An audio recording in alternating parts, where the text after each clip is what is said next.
How much do people think about what they could do to support any action, political or societal action, to reverse where we are? You've seen what I've been writing about today in the past, however, how long. As I said earlier today, we might not be able to vote our way out of this. Yes, there are alternative parties, and I know what they're saying. We need to look for leaders, don't we?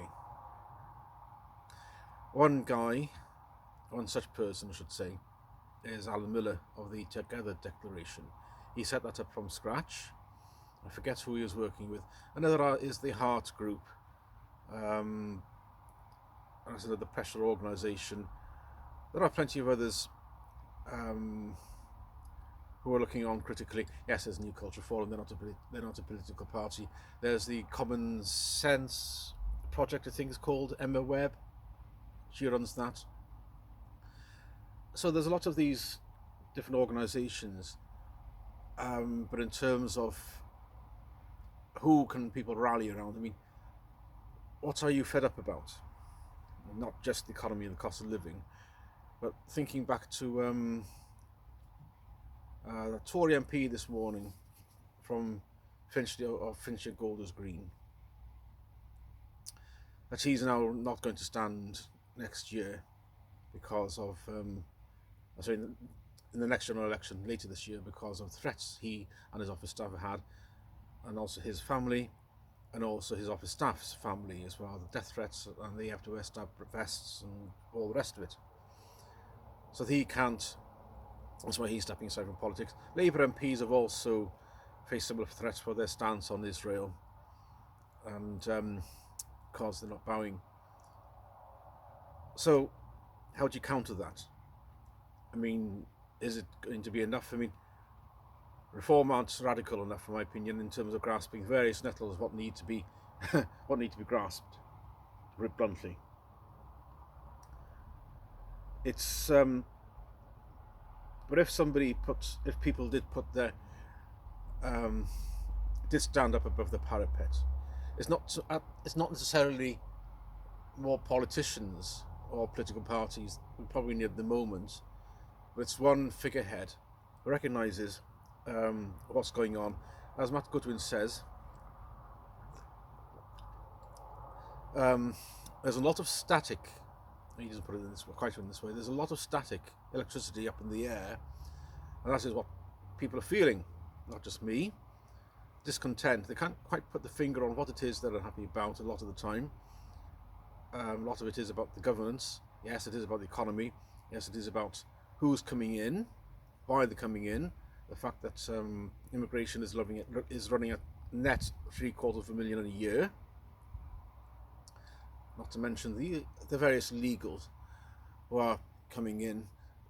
But there's a lot of a large proportion of this country wants the Cali men who are on our shores, undocumented, and are helping them. So we're not unified on that respect, but an awful lot of the country do want, we know this from polling, do want much stricter controls over legal and illegal immigration. It's much stricter than the media, I will tell you. That's fine, but there's no party, largely no party willing to do this. So considering that there's an awful lot of discontent, people can see the decline, not just financial or economic. You see how it's the characters of the high streets have changed. They can see how the indigenous British culture has changed over the past 20 years, where you're given a vote on that. Yes, I have to bring that up, and I don't feel any shame for doing that. And if anyone wants to call me an ism or an ist, that's the other thing.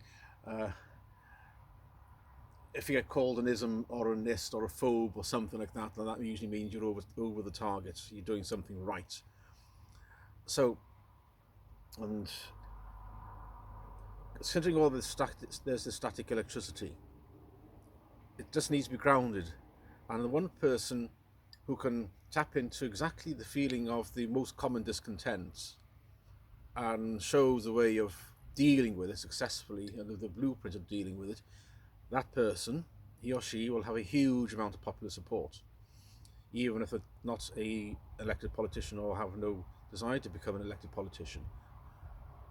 That's the theory.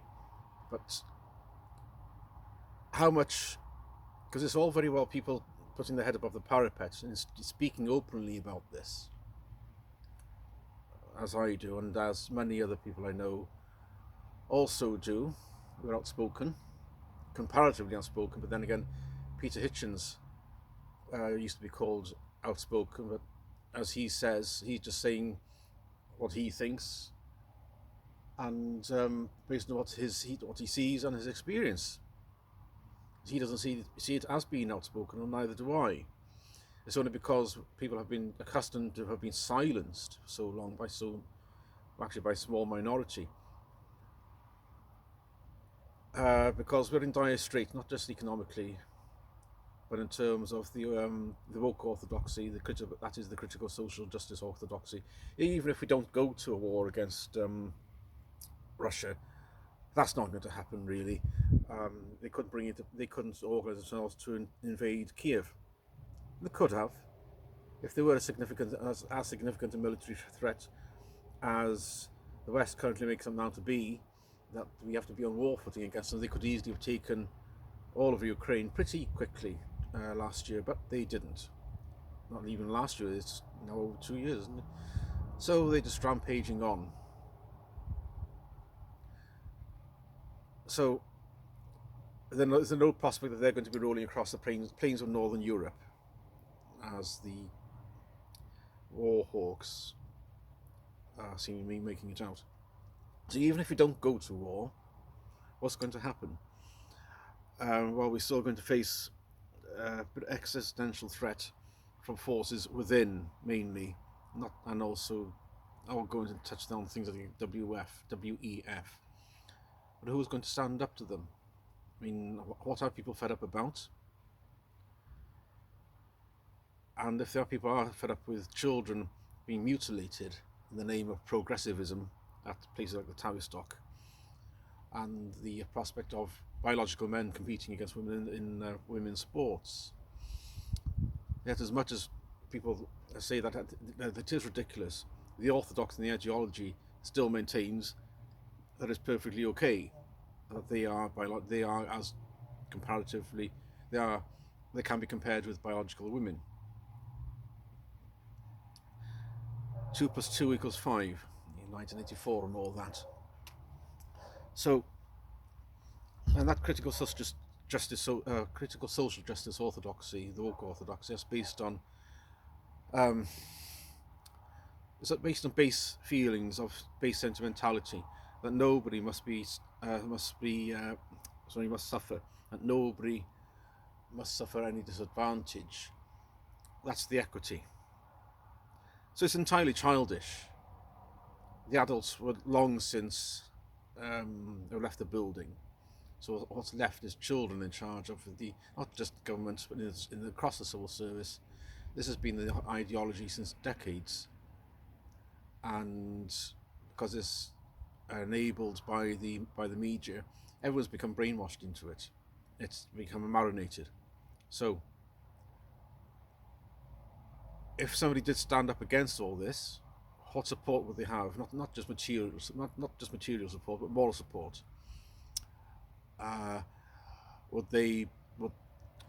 Could that person be voted for in some way? How much support would a person be willing to stand up against these various social pressures? How much support would they get if they stood on the platform to be elected? That's theoretically the only way out, but even probably isn't. Actually, it could well be, I fear, that it's beyond the electoral process, and we might need to look at it another way, or another way might happen, unfortunately. in that case, that's another scenario. The way history of revolutions is it happens is that there isn't just one revolution and then everything goes fairly stable from that point. And then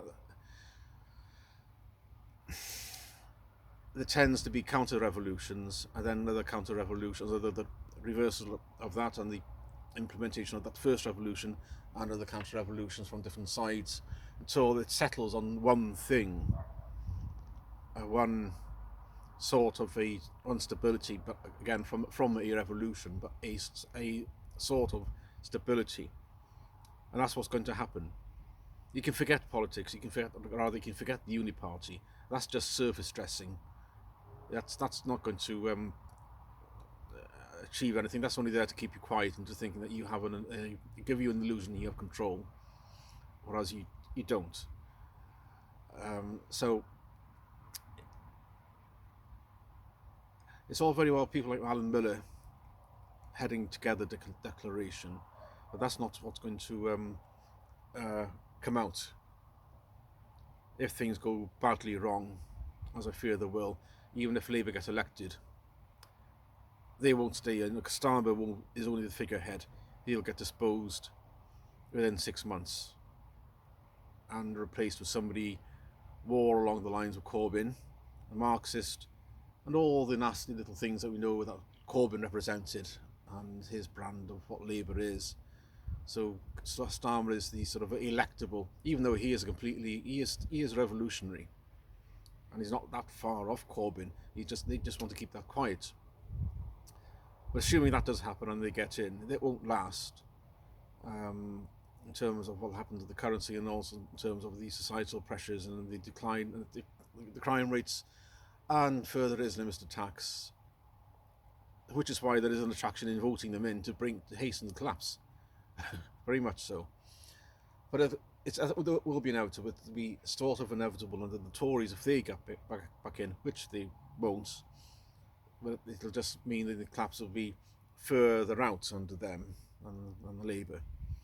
But either way, we are looking at, say, of collapse of social order. We are seeing this already, where different groups are squaring up against each other in town centres and city centres. That's replacing the ballot box in terms of people that are trying to gain power. Different groups are trying to gain power over each other. We're doing this in demonstrations and counter-demonstrations. So forget about the general elections and all the rest of it. That's where the real struggle is happening. And that's where people are going to be looking for leaders of what groups, though? And how do you find these leaders? Are they willing to stand up? How much support are they going to get? So we need to think about, I'm not trying to obviously foment any of this, but this is looking at history, this is how things tend to go in the end stages of a society that's completely cynical, has no trust in the politicians or the process, has no trust in the economy, and is obviously therefore working on for itself. That's where the selfishness comes in, when you have no trust in society around you, and you have no trust in those with the authority or the levers of power. People then just look after themselves, and that can only continue for so long before there is no society left, nothing left, and we're not far off that stage now. How to find those leaders? Who's going to support them? How much support will they get? Think on that for tonight. And the cat is wandering around down there somewhere. She did a dart past me earlier on. It's going to be quite an interesting year. The gloves are going to come off regarding the woke and the critical social justice, that is.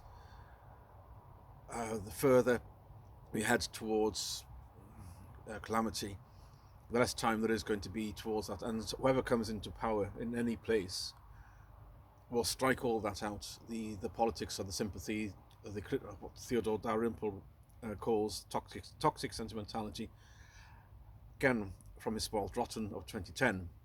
That's the blueprint to read, and not so much to follow, because he doesn't give many solutions as to how to overturn it. He just describes where we are and to a certain extent the why, but not what needs to be overturned. It is based on complete childishness, which is or rather infantilization of society, based on the mantra that nobody must suffer. Again, with the same with the NHS, nobody must die of anything anywhere. And if anybody does die of anything somewhere, then that is the fault of the state, i.e. of the government, because not enough taxes have been raised, taxes are too low, not enough has been given on the NHS to prevent anyone from dying of anything. Again, sentimentality. That's the ideology to overturn. But who will do it? Rather, who will support people standing up on a ticket of overturning that and being absolutely brutal about it, with absolutely no apology, and having no apology for British history, and no apology for defending our values. We have to be completely ruthless with those who seek to undermine the history and everything that we had created over hundreds of years. It's not going to be nice, but you can't. That's the trouble with Richard Tyson. I fear he's too nice. You have to be humorless. So who will support that? Who will support anyone standing up with that as a basis? That's with that.